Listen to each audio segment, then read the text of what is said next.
Çok sağ ol, minnettar, hormatlarına sağ ol. Toya vatnaşayan doğatlar, doğanlar, yaşlılar, yaş kişiler. Bugün atamın evin toyunu mutlap. Keyan mihmanlar, bağışçılar, satıyıklar, sağlanmalar, cemmollular.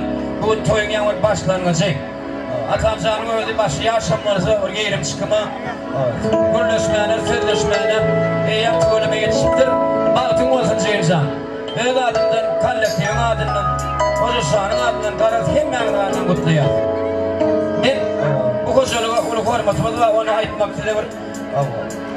Hemmenin diliyaz bular, fırmot oğlanları, fırmot maşkalası, aramızda bağrı var. Yolu var, yönü, hemmeden Allah'ın ödü. Gelecekte kova etsin mekrubanlar.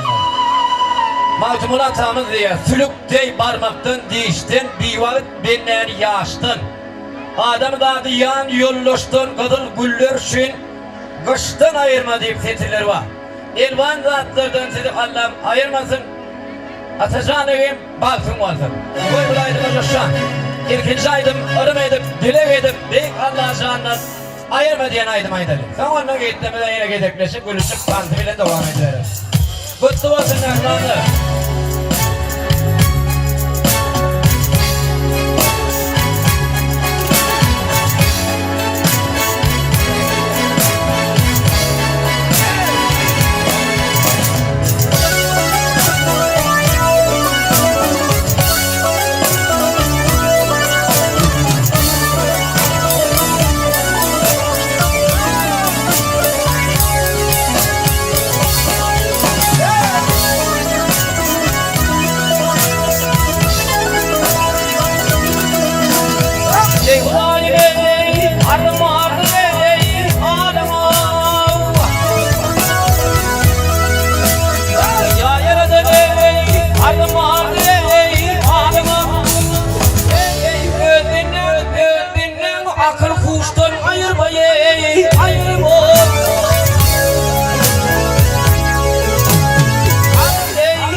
Kış gelmese yarım yağ olmadı.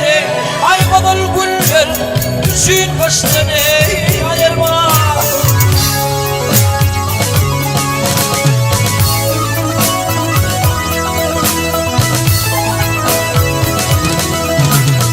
Altın olayım bana şefa eyledim.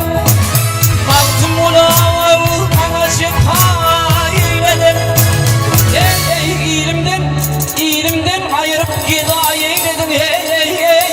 Eyledim. Ay ne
Sülüktey parmaktan dişten ayırmayı adamlar yar yoldaştan ayırma divanın devre yaştan ayırma